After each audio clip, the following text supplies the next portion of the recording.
Hi friends, ఈరోజు మనం ఆవిరి కుడుము ప్రిపేర్ చేసుకోవడానికి కావాల్సిన ఇంగ్రీడియంట్స్ చూపిస్తున్నాను ఫ్రెండ్స్. ఆవిరి కుడుముకి మినుములు ఒక గ్లాసు, అర గ్లాసు బియ్యము, కొంచెము మెంతులు వేసుకొని నైట్ అంతా నానబెట్టుకోవాలి.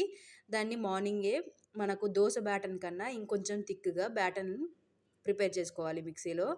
ఇది ఇడ్లీ కన్నా చాలా సెమీ సాఫ్ట్గా ఉంటుంది ఫ్రెండ్స్, టేస్టీగా ఉంటుంది. మన కారప్పొడి పల్లి చట్నీతో చాలా అంటే చాలా బాగుంటుంది. ఎంతో హెల్దీ. మినుములు తీసుకుంటున్నాం కాబట్టి దీంట్లో ఉండే పొట్టును పడేయకూడదు ఫ్రెండ్స్. పడేయకుండా దీంతోనే మిక్సీ పెట్టుకోవాలి. ఇంత థిక్గా పట్టుకోవాలి ఫ్రెండ్స్.